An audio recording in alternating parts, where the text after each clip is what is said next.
اللهم صل على سيدنا محمد وعلى آل سيدنا محمد كما صليت على إبراهيم وعلى آل إبراهيم في العالمين إنك حميد مجيد۔ میرے آقا نے صحابہ سے فرمایا کہ میں تم پر ڈرتا ہوں کہ آگے ایک وقت آئے گا کہ اللہ تعالیٰ تم پر اپنے برکات السماوات والارض جو ہے وہ کھول دیں گے، یعنی دولت، مال، دنیا سب تم لوگوں کو مل جائے گی، اسی لیے مجھے خطرہ ہے۔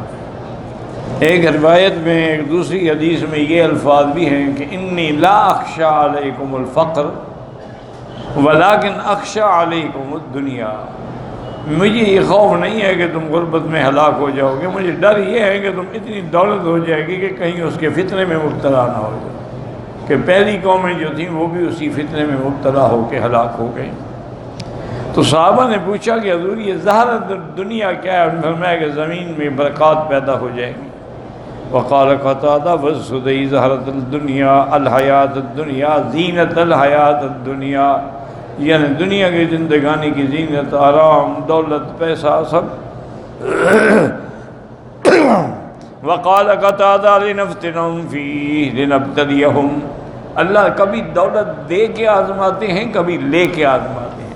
کبھی امتحان ہوتا ہے فقر کا، غربت کا، کہ پریشانی ہے، غربت ہے، گھر میں کچھ نہیں ہے، بچے بھوکے ہیں، اور کبھی یہ ہوتا ہے کہ دولت اتنی ہو جاتی ہے کہ آدمی سب کچھ بھول جاتا ہے، خدا بھی بھول گیا، اللہ کا رسول بھی بھول گئے، دین بھی بھول گیا۔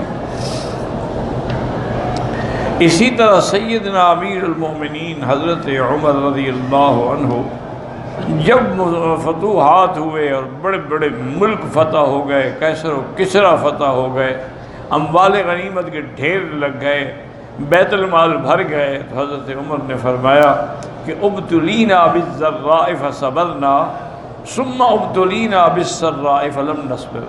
آپ نے فرمایا پہلے تو اللہ نے ابتداء اسلام میں ہمارا امتحان تھا غربت کا، فقر کا، اس میں تو ہم کامیاب ہو گئے، لیکن اب امتحان ہو گیا دنیا کی وسعت کا، اس میں کامیاب ہوتے ہوئے نظر نہیں آتا۔ وَقَوْلُهُ وَأْمُرْ أَهْلَكَ بِالصَّلَاةِ وَاصْطَبِرْ عَلَيْهَا يَسْتَنْقِذُهُم مِّنْ عَذَابِ اللَّهِ بِإِقَامِ الصَّلَاةِ وَاصْبِرْ أَنْتَ عَلَىٰ فِعْلِهَا۔ اللہ نے حکم دیا کہ اپنے گھر والوں کو نماز کا پابند کرو، اس پہ تم جمے رہو، یہ نہیں کہ ایک دفعہ کہے کہ بس چھٹی ہو گئی، نہیں، ہمیشہ نگرانی کرو، ہر چیز کا خیال رکھو، خاص طور پہ اللہ کے فرائض جو ہیں، نماز جو ہے، حلال حرام جو ہے، پاکی پلیتی جو ہے، اس کا خاص خیال رکھیں۔ اس لیے اللہ نے حکم دیا یا ایھا الذین آمنوا قوا انفسکم واہلیکم نارا، اے ایمان والو اپنے آپ کو بھی، اپنے گھر والوں کو بھی جہنم کی آگ سے بچاؤ۔ کیا معنی، کیسے بچاؤ؟ یعنی ان کو دین پہ قائم رکھو، دین کی تعلیم دو، فرائض کی پابندی کرائے۔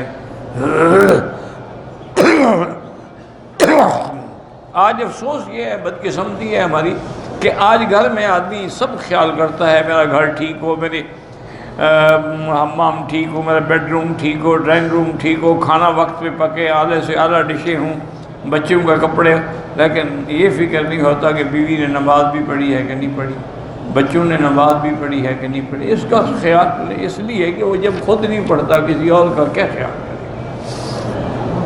یہ بڑا امتحان ہے جس کی وجہ سے گھر برباد ہو گئے۔ قال ابن ابی حاتم حدثنا ابی قال حدثنا احمد بن صالح قال حدثنا ابن وهب قال اخبرني هشام بن سعد زید بن اسلم عن ابيه ان عمر بن الخطاب كان يبيت عنده انا ويرفع وكان له ساعة من الليل يصلي فيها فربما لم يقم فنقول لا يقوم الليل كما كان يقوم وقال اذا استيقظ قام يعني اهله۔ زید بن اسلم اپنے والد سے روایت کرتے ہیں کہ حضرت عمر بن الخطاب کے پاس میں بھی وہیں رہتا تھا، اور میرے ساتھ یرفع غلام تھا ان کا، وہ بھی وہیں رہتا تھا۔ تو رات کو آپ نمازیں پڑھتے تھے، کبھی کبھی آپ نہیں بھی اٹھتے رات کو، لیکن جب بھی اٹھتے تو فوراً اپنے گھر والوں کو جگاتے۔ تو اس لیے حضور نے فرمایا کہ سب سے اچھی بیوی وہ ہے کہ اگر خاوند نیند میں ہو تساہل کرے تو اس کو جگا کے نماز کے لیے تیار کرے۔ اور اچھا شوہر یہ ہے کہ اگر بیوی نیند میں ہو تو اس کو جگا کے نماز کے لیے تیار کرے۔ وَأْمُرْ أَهْلَكَ بِالصَّلَاةِ وَاسْتَبِرْ عَلَيْهَا وَقَوْلُوا لَا نَسْأَلُكَ رِزْقًا نَحْنُ نَرْزُقُكَ إِذَا أَقَمْتَ الصَّلَاةَ رِزْقًا مِنْ حَيْثُ لَا تَحْتَسِبْ۔ اللہ نے فرمایا مجھے اپنے بندوں سے کوئی دولت دنیا رزق کچھ نہیں چاہیے، بلکہ رزق تو ہم تمہیں دیتے ہیں۔ اور یہ یاد رکھو جب تم نماز کی پابندی کرو گے، گھروں میں نماز ہوگی، اللہ کا ذکر ہوگا، تو اسی جگہ سے اللہ رزق دیں گے، تمہیں گمان بھی نہیں ہوگا۔ وَمَن يَتَّقِ اللَّهَ يَجْعَل لَّهُ مَخْرَجًا وَيَرْزُقْهُ مِنْ حَيْثُ لَا يَحْتَسِبُ۔ وَقَالَ تَعَالَىٰ مَا خَلَقْتُ الْجِنَّ وَالْإِنسَ إِلَّا لِيَعْبُدُونِ۔ اللہ نے فرمایا میں نے انس و جن کو اپنی عبادت کے لیے پیدا کیا ہے، رزق کے لیے نہیں۔ ان اللہ هو الرزاق ذو القوة المتین، اللہ کی ذات رزاق بھی ہے، قوت والے بھی ہیں۔ اللہ تبارک و تعالیٰ کی شان جو ہے سب کچھ دینے والے اللہ ہیں۔ لا نسألک رزقا نحن نرزقک، وقال لا نسألک لا نکلفک الطلب، معنی یہ ہے کہ ہم یہ نہیں کہتے کہ بس دنیا میں لگے رہو، دنیا کماؤ، نہیں، اللہ کو راضی کرو۔ وقال ابن ابي حاتم حدثنا ابو سعيد الاشج قال حدثنا حفص بن غياث عن هشام النبي انه كان اذا دخل على اهل الدنيا فرأى من دنياهم طرفا فاذا رجع الى اهله ودخل الدار قال لا تمدن عينيك الى قوله نحن نرزقك ثم يقول الصلاة الصلاة رحمكم الله۔ حفظ ابن غیاث حضرت شام اس کے والد سے روایت کرتے ہیں کہ جب وہ دیکھتے دنیا داروں کو کہ کیسے دنیا کے عیش میں ہیں، اور جب واپس آتے اپنے گھر میں تو یہ آیت تلاوت کرتے کہ اللہ کا حکم ہے کہ ان دنیا داروں کی طرف نظر نہ ڈالو، یہ عارضی اور فانی کی رونق ہے، مٹ جانے والی ہے۔ اس کے بعد فرماتے الصلاۃ، اٹھو بھی گھر والو، اللہ رحم کرے، نماز پڑھو۔ واللہ اعلم۔